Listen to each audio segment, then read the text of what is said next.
Bienvenue Fabien sur le podcast qui s'appelle Liberté d'être femme, mais tu es le premier homme à avoir accepté de venir partager ton témoignage et je t'en remercie. Bonjour Marie-Laure, je suis ravi. Je suis ravi. Alors, je suis un peu intimidé par le fait d'être le premier garçon, le premier homme sur le podcast, mais en même temps ravi de l'être et je pense qu'on s'en expliquera tout à l'heure. Oui, ben, pour poser le contexte, avec Fabien, pour les auditrices et les auditeurs, on a échangé pour une toute autre raison que le podcast, mais le courant est bien passé et puis j'ai vu qu'on partageait des valeurs communes. Alors je me suis dit, ben allez, sautons le pas. Je lui propose, ça va être le premier homme qui va pouvoir témoigner et j'en suis ravie parce que je trouve que c'est bien d'être moi-même dans l'inclusion, puisqu'après tout c'est ce que je prône et de pouvoir aussi entendre la parole d'un homme. Dis-moi, Fabien, tu as un parcours qui est très dense, qui est très varié. Si tu devais choisir un fil rouge, un moteur commun à tout ça, ce serait quoi? Le vent, j'ai été là où le vent me portait. C'est les rencontres, c'est l'humain, c'est l'échange, c'est la reconnaissance, et je pense qu'on parlera de reconnaissance, c'est la reconnaissance entre les uns et les autres de notre capacité à interagir, à, euh, à coopérer, à mutualiser. Et c'est là où les opportunités ainsi se présentaient, mais systématiquement par la rencontre. Donc, tu parles de la rencontre, donc je me permets d'utiliser le mot du coup humain parce que je sais que c'est quelque chose qui est qui est important pour toi.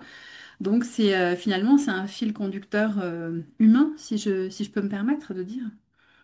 Mais je pense que, enfin, il me semble qu'il faut de toute façon, sur l'ensemble de nos réflexions, qu'elles soient sociétales, managériales, peu importe, qu'il faut systématiquement replacer l'être humain au centre des préoccupations. Parce que c'est notre seule façon, c'est notre seul biais, notre seul axe pour équilibrer, harmoniser, avancer ensemble. C'est des belles paroles et on va revenir, je pense, à plein de reprises sur cette expression de remettre l'humain au centre des préoccupations parce que j'ai compris que c'était quelque chose d'essentiel pour toi et évidemment, c'est ce que je partage, enfin, c'est une des choses que l'on partage. Dis-moi, tu as travaillé aussi bien avec des entreprises qu'avec des institutions publiques en France, beaucoup à l'international. Qu'est-ce que ces univers t'ont appris justement sur le lien humain au travail? Alors, ça m'a beaucoup appris que les, autant dans le public que dans le privé, peut-être plus dans certains pays que dans d'autres, hein. Moi, dans les pays où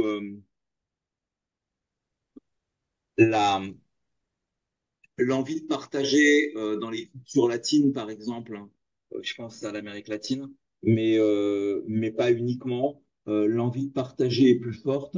Mais en tous les cas, euh, sur le rapport au travail, alors tout le monde travaille a priori parce que tout le monde a besoin de vivre et de se rémunérer donc pour vivre, que ce soit en qualité de salarié ou en qualité d'indépendant, quels que soient les trottoirs sur lesquels on est né dans le monde, mais, mais que ce rapport au travail, il peut être une contrainte ou une joie, et que ça dépend de ce que l'on en fait ensemble. Ça m'amène à un sujet que tu as évoqué l'autre jour quand on a parlé. Tu m'as parlé de l'intelligence situationnelle. Comment est-ce que tu définirais déjà? Qu'est-ce que c'est pour toi l'intelligence situationnelle? C'est alors, on vit, ok, définissons le fond. On vit dans un monde qui est de moins en moins prévisible, de plus en plus chahuté, pour le bien ou pour le mal, hein. Et que ça soit en géopolitique, en économie, avec un impact très très fort sur nos vies, mais également sur nos entreprises. Et ça, c'est sur l'ensemble de la planète. Et la cartographie, elle change sans arrêt. Les données qui autrefois étaient figées pour longtemps changent sans arrêt. Et on a plusieurs choix possibles. Soit de laisser le train passer, les trains passer, en se disant jusqu'ici tout va bien et on verra bien tout à l'heure, quoi. On peut aussi réagir de façon évidemment proportionnée, mais réagir systématiquement aux changements dans la cartographie en modulant nos, nos interprétations, nos convictions, nos certitudes, en les modulant pour réagir systématiquement et immédiatement trouver une réponse. L'intelligence situationnelle, c'est quelque chose que les militaires comprennent bien, et surtout ceux qui sont dans des, euh, dans des unités de commando ou de combat rapproché, où il faut répondre au moment donné, parce que si on ne répond pas, ben, on est mort. Ben, en fait, il y a des entreprises qui meurent comme ça. Elles meurent comme ça parce qu'elles ne répondent pas au moment donné, parce qu'elles sont figées dans des schémas, dans des paradigmes. Mais ce qui est valable pour les entreprises est également valable pour l'humain. C'est-à-dire que nous sommes, femmes et hommes, figés dans des schémas.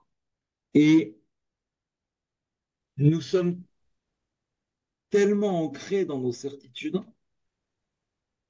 et tellement peu ouverts à l'incertitude, au doute, tellement installés dans nos conforts, ce confort qui nous rend faibles, que nous avons de vraies difficultés à, à précisément être dans l'intelligence situationnelle, celle qui répond à toutes les situations à n'importe quel moment. Alors, tu as évoqué plein de choses sur lesquelles j'aurais envie de rebondir, mais je vais quand même rester pour l'instant sur ma question, enfin sur l'intelligence situationnelle. Pourquoi est-ce que pour toi pourquoi et peut-être comment est-ce que c'est devenu un pilier de ta manière de manager ou d'accompagner? D'abord parce que peut-être que c'est parce que j'aime bien ce qui bouge et que donc j'ai plus de facilité à l'appréhender. Ensuite parce qu'évidemment comme nous toutes, nous tous, j'ai été éduqué, formaté. Je, je crois que c'est formaté. Alors un peu moins que ceux qui sont passés par l'ENA et autres grandes écoles, mais j'ai été formaté à appréhender les situations, n'appréhender les systèmes, n'appréhender les organisations que à travers la raison. Alors c'est pratique, hein, c'est super bien, sauf que ça marche pas toujours. Et ça marche justement dans l'incertitude de moins en moins. C'est-à-dire qu'on m'a formaté, on nous a formaté à ne plus réagir par intuition. Mhm. L'intuition qui n'est pas du tout le contraire de la raison, mais qui peut accompagner la raison.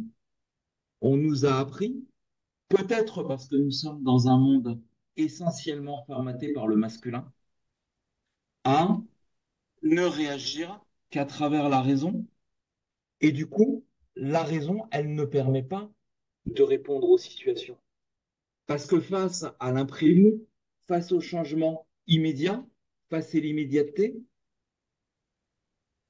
c'est par l'intuition qu'on peut réagir. Ça ne veut pas dire que l'intuition est dénuée de raison. Ça veut dire qu'elle est hyper réactive, ce que n'est pas la raison. Alors, du coup, c'est quoi pour toi l'intuition? Enfin, qu'est-ce que tu pourrais poser comme mot pour expliquer comment toi tu perçois ça? Alors, on va peut-être rapidement parler de quantique, hein, mais avant ça, ce qui me paraît intéressant, c'est de se demander pourquoi est-ce qu'on est tellement dans la raison. Si je me demande pourquoi est-ce qu'on est essentiellement dans la raison, c'est parce que je sais, enfin, nous savons tous, que nous sommes dans un monde qui, pour des raisons de pouvoir, et uniquement de pouvoir, hein. Mais ça depuis les cavernes. Et ça se comprend bien et il y a pas de mal en soi. Ce qui peut être mal, c'est de pas vouloir sortir de quelque chose qui enferme. On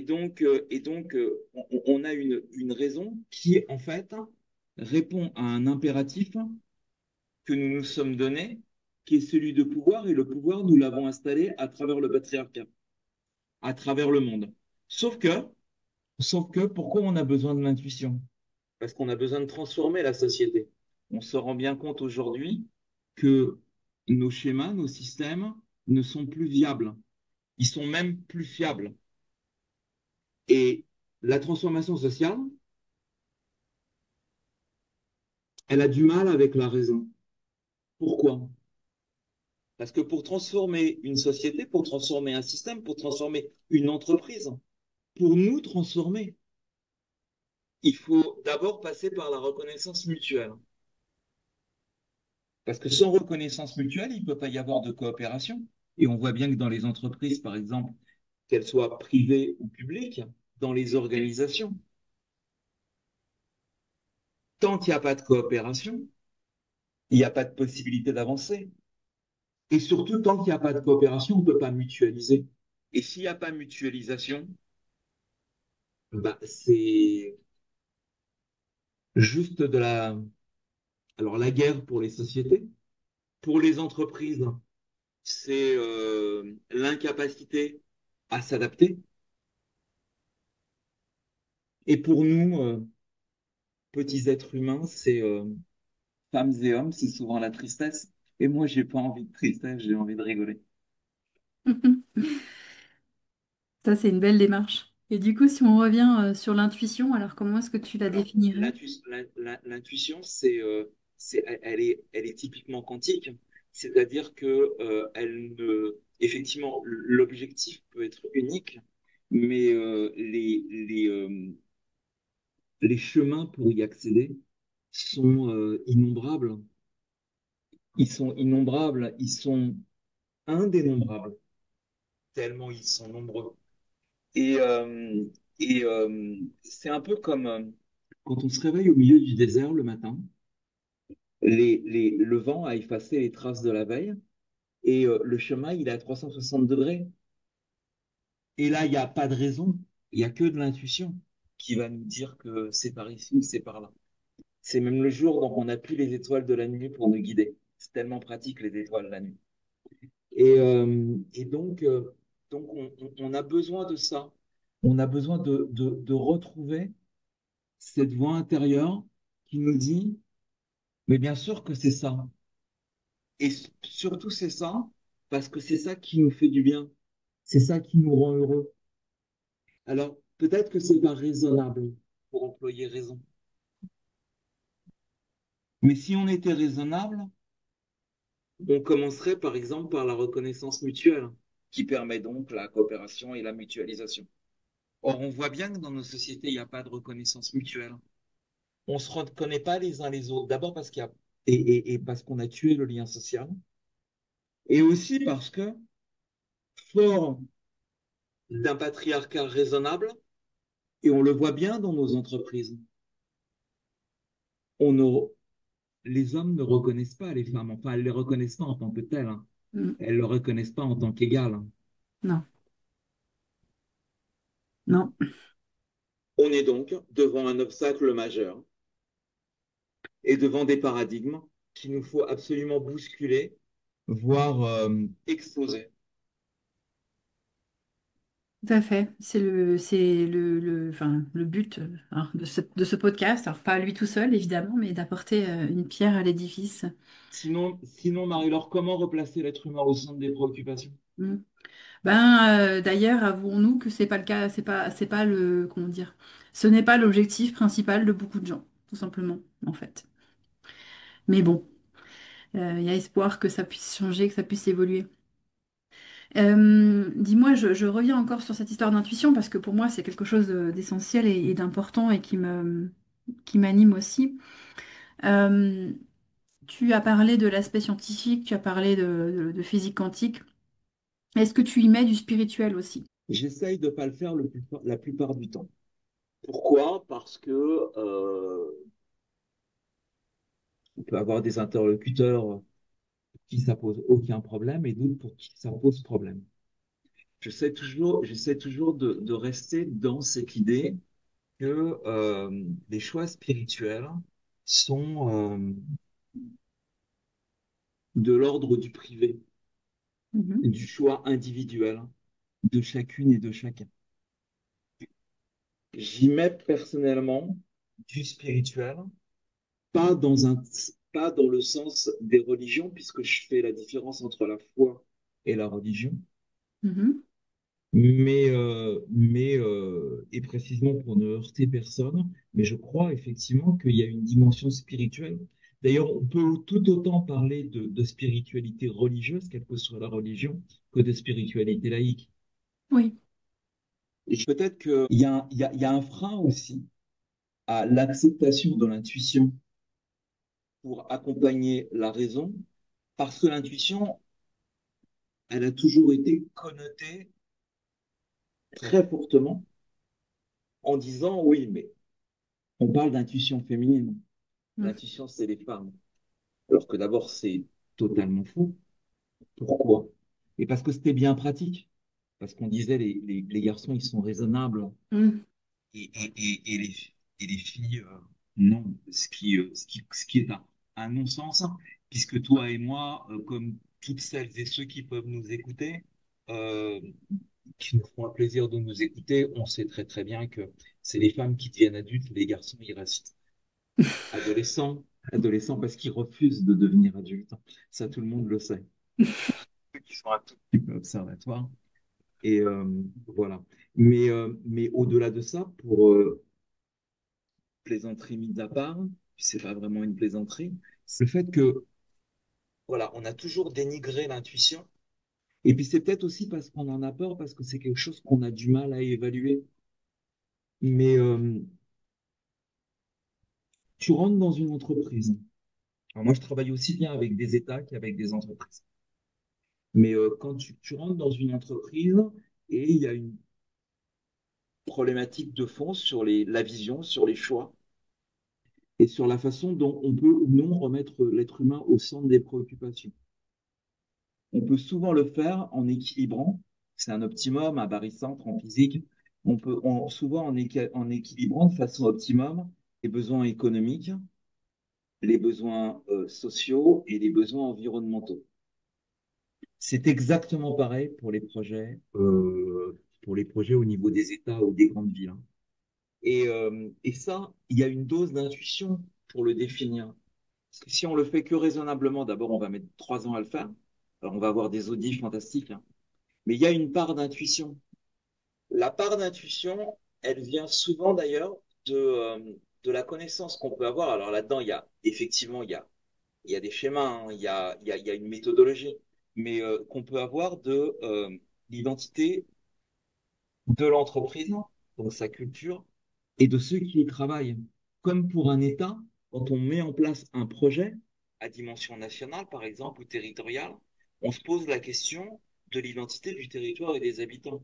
Là, de la même façon. Et il y a une part d'intuition très très forte qui vient là-dedans. C'est quoi la couleur qui définit ce territoire? C'est quoi son climat? C'est quoi son histoire? C'est quoi ce qu'il a fait? C'est quoi sa musique? C'est quoi les mots qui le définissent et qui vont emmener les citoyens de ce pays et les citoyennes à, comment dire, à partager le projet, à l'accompagner. Et bah pareil donc pour un projet d'entreprise. Et ce que tu évoques, hein, cette histoire, c'était d'ailleurs ma question d'après, tu vois, tu y allais tout seul. L'identité de l'entreprise, de ceux qui y travaillent, de ce que tu viens d'évoquer, c'est quelque chose que tu arrives à faire passer facilement dans un monde, alors là je pense au monde entrepreneurial en particulier, mais je ne sais pas comment ça se passe au niveau des États, dans un monde qui court quand même beaucoup après la rentabilité à court terme. Comment est-ce que c'est perçu cette notion de l'importance de l'identité commune et de l'identité individuelle des gens? Alors ça, c'est quelque chose que j'ai réglé il y a très, très, très longtemps. J'ai réglé ça quand j'ai commencé à avoir mes premiers postes de management. Donc, j'avais la trentaine, euh, c'est-à-dire hier. J'ai évidemment été conscient que les gens pour qui je travaillais, que ce soit des personnes physiques ou d'autres, mais en groupe dans des conseils d'administration, et ça a souvent été des conseils d'administration, mais ça a été vrai également quand je travaillais dans le public, parce que j'ai été aussi dans le public avec des élus, c'est que, euh, c'est que évidemment, il y a des objectifs économiques. Donc,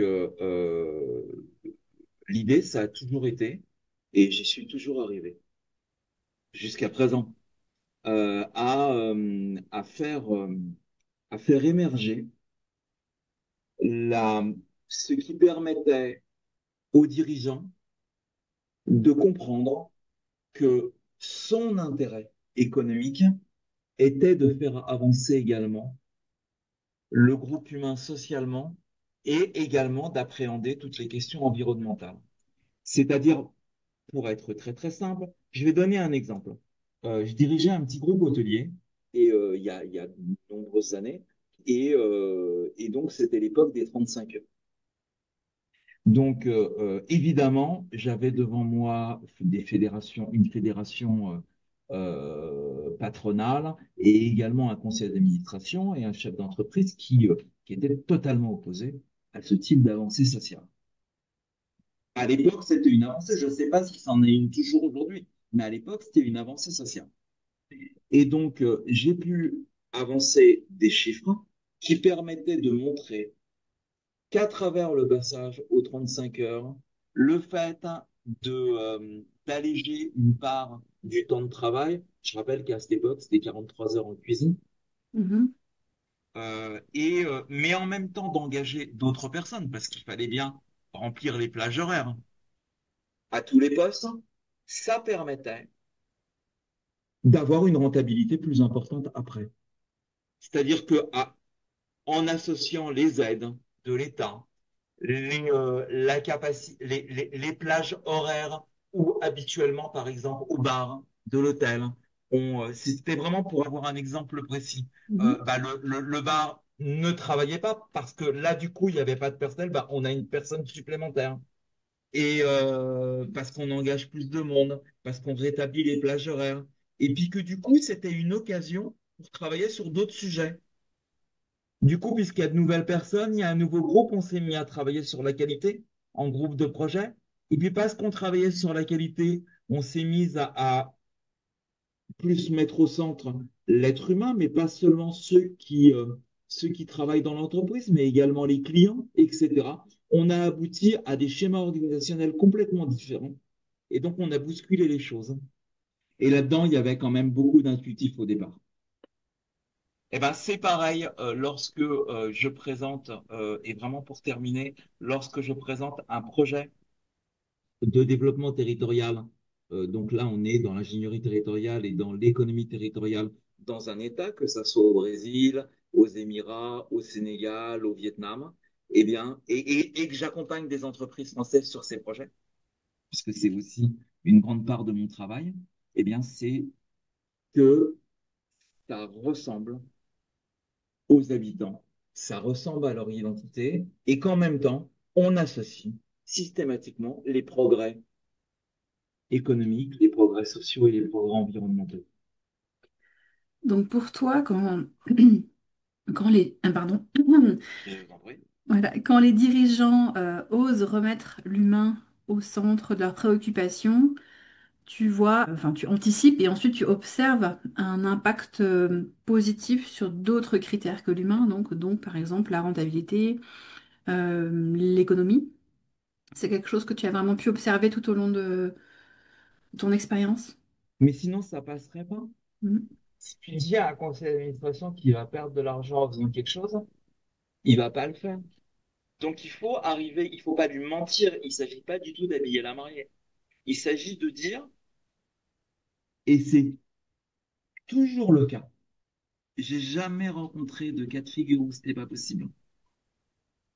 Il s'agit de dire, vous allez gagner de l'argent, mais vous allez gagner de l'argent parce que vous allez transformer votre système organisationnel, votre façon de travailler, votre approche, y compris de la rentabilité, en y associant social et environnemental. Et ça marche. Alors pourquoi ne le font-ils pas tous? Parce qu'il y a une remise en question des certitudes. Ouais. Donc, et que ça, c'est quelque chose qui fait très, très peu.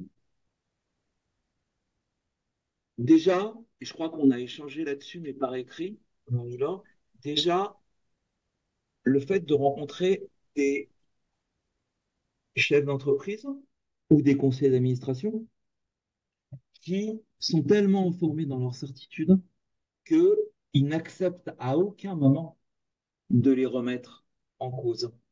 Ils n'acceptent à aucun moment de douter, de douter. Et, euh, et donc, ça, c'est un véritable obstacle. Donc, tu ne peux les amener à douter que lorsque tu leur démontres financièrement qu'en fait, leur certitude, peut-être qu'elle devrait évoluer pour plus de rentabilité. C'est, on pourrait considérer que c'est triste, hein, moi je le trouve pas. C'est humain, c'est humain.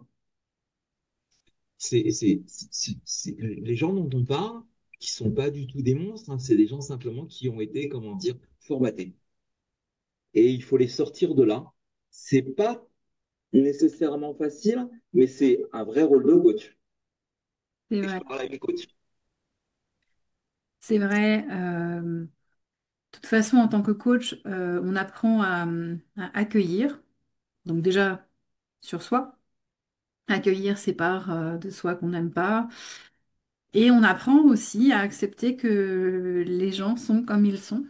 Et puis après, si, ça ne veut pas dire qu'on ne peut pas les aider à évoluer, à se transformer, à faire des prises de conscience, mais si on est directement dans le jugement de l'autre, on ne peut pas avancer. Moi, ce que je voudrais te dire pour continuer, c'est que je suis intimement persuadé, c'est mon observation depuis de nombreuses années, que, et c'est vrai dans le privé comme dans le public, que les gens qui travaillent dans les entreprises, pour une très très grande partie d'entre eux, euh, ne sont pas réellement motivés. Alors, ils ont une motivation, celle de gagner un salaire. Oui. Ils ont une autre motivation, ce qui est légitime. Ils ont une autre motivation aussi qui peut être, pour certains, ceux qui ont de la chance, de travailler dans un groupe qui, qui développe quoi que ce soit d'utile à la société. Ce qui n'est pas le cas, évidemment, de toutes les entreprises, qu'elles soient privées ou publiques. Mais en tous les cas, tout le monde freine, ou la grande partie d'entre eux freinent, leur capacité à s'investir dans l'entreprise. En fait, les dirigeants sous-estiment énormément l'apport que peut chacune des personnes, qu'elle nettoie les toilettes ou qu'elle balaye le sol ou qu'elle dirige un énorme groupe, peu importe, à tous les postes, ce que chacun peut apporter à l'entreprise. Et moi, comme ça, je dirais, mais alors c'est une intuition, hein, je jette ça comme ça, que peut-être que on est à pas plus de 20 ou 30% de ce que chacun pourrait donner à l'entreprise. En fait, il y a des richesses, hein. Mm. Il y a des richesses qui sont pas toutes dans les CV d'ailleurs, parce qu'on met pas tout dans un CV, Oui. et bien évidemment, et qui permettraient à l'entreprise d'aller tellement plus loin. C'est vrai, et c'est assez triste parce que j'ai côtoyé pas mal de chefs d'entreprise convaincus de leur importance, convaincus qu'ils portaient, je dis ils parce que à chaque fois c'est vrai que c'était des hommes, mais ça doit arriver avec des femmes aussi, convaincus donc qu'ils portaient leur entreprise quasiment à eux tout seuls, que les employés étaient grassement payés, quasiment à rien faire, alors que c'était loin d'être le cas. Et je pense qu'effectivement, avec ce genre de propos, on ne peut pas obtenir le meilleur de quelqu'un dans son travail, alors que je suis convaincue que, ben oui, chacun et chacune a une pierre à apporter à l'édifice, et ce, effectivement, quel que soit son poste. Parce que si on enlève les femmes de ménage dans une entreprise, il y aura bientôt plus grand monde qui aura envie d'aller y travailler, hein. Oui, puis on a parlé au début de notre échange, on a parlé de ce monde d'incertitude où la cartographie change tout le temps. Le chef d'entreprise, hein, il ne doit pas tout porter sur ses épaules. Le ou la chef, bien Mhm. sûr, d'entreprise, pas tout porter sur ses épaules. C'est vrai d'ailleurs, pas seulement au niveau de l'entreprise, c'est vrai au niveau de chaque service. C'est précisément le groupe qui va trouver la solution dans l'immédiateté et dans l'intuition, mais l'intuition qui vient par, par justement la coopération entre les uns et les autres, par la mutualisation. Et là, on a un vrai souci. Tout à l'heure, on parlait de la reconnaissance comme telle des femmes par les hommes dans l'entreprise, comme dans la société, hein. Et Mhm. là, on a un vrai souci. Parce que si un des membres sent qu'il n'est pas reconnu, pour quelque raison que ce soit, et là, on parle de questions qui sont liées au genre, mais pour quelque raison que ce soit, évidemment, il ne va pas avoir envie de coopérer. Et donc, encore moins de mutualiser. Oui. Et bah écoute, tu mets le doigt sur le sujet d'après que je voulais traiter, la question du coup des femmes, du féminisme, de l'égalité des droits, etc. Donc tu m'as dit être féministe. Et c'est précisément à ce moment-là que je me suis dit, peut-être que je pourrais m'inviter sur le podcast. Pour un homme, c'est pas si courant de se positionner de manière aussi claire sur ce sujet. Qu'est-ce que ça signifie pour toi?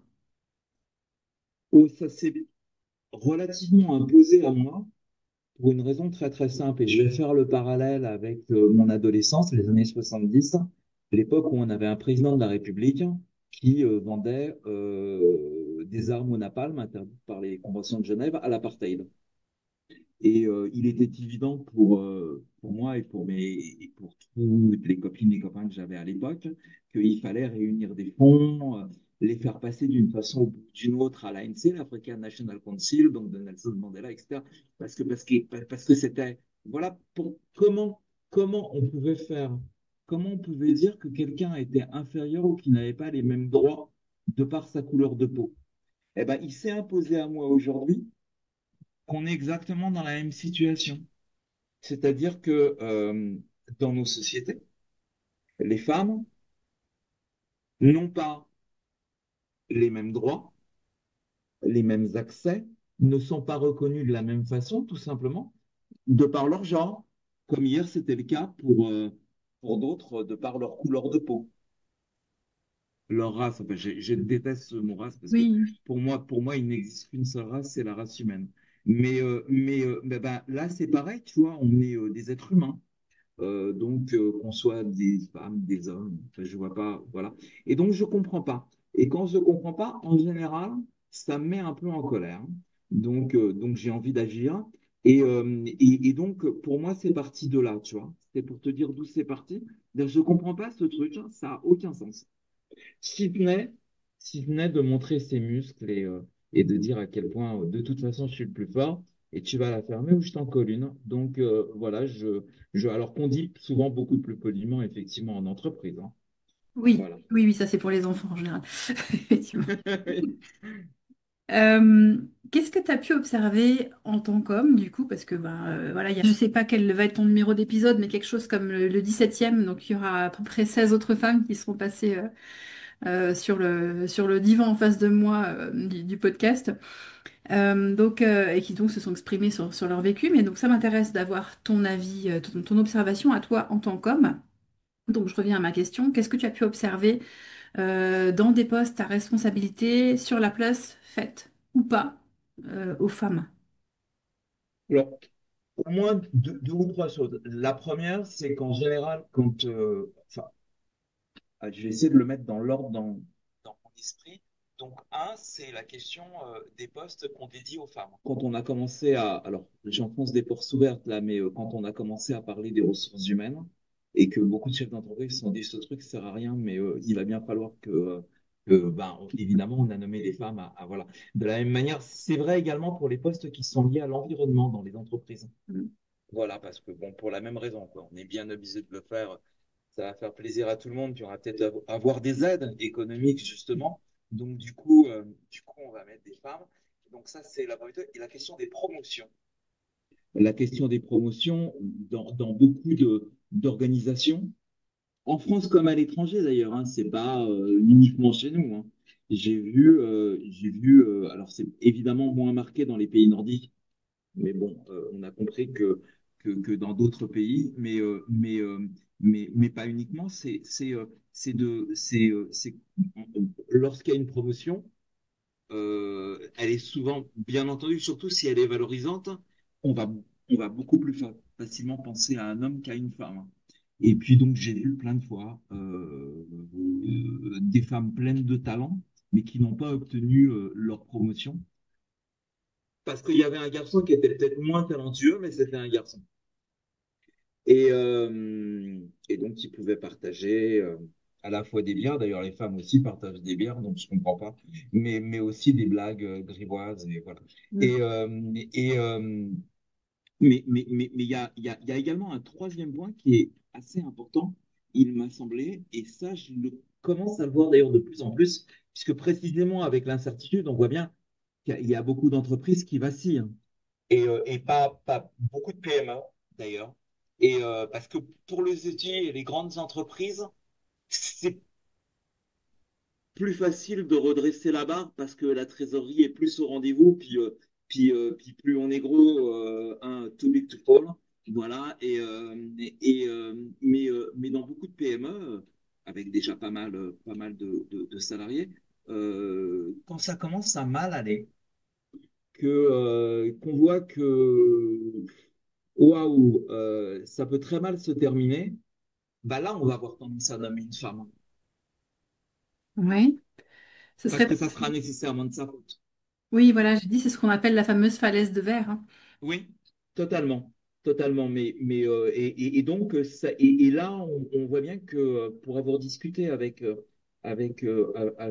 quelques chasseurs de tête hein, sur les Givaro, là, sur ce sujet, Euh, ouais, ouais, là, il y a des demandes. Quand ça commence à mal aller, on va préférer, alors évidemment très diplômée, mais dont on est à peu près sûr que de toute façon, elle va, voilà. Et donc, du coup, nécessairement, si ça se passe mal, ça sera de sa faute. Oui, effectivement. Et pourquoi est-ce qu'on observe, à ton avis, ça encore aujourd'hui? Pourquoi est-ce que les entreprises, pour bonne part d'entre elles, pardon, une bonne part d'entre elles en tout cas, peinent encore à faire évoluer les rapports de genre en interne? Pourquoi est-ce qu'on est encore là-dedans? Parce que l'entreprise, elle n'est pas ex nihilo, c'est-à-dire elle fait partie d'un tout. Parce que notre société le refuse pour l'instant. Mm.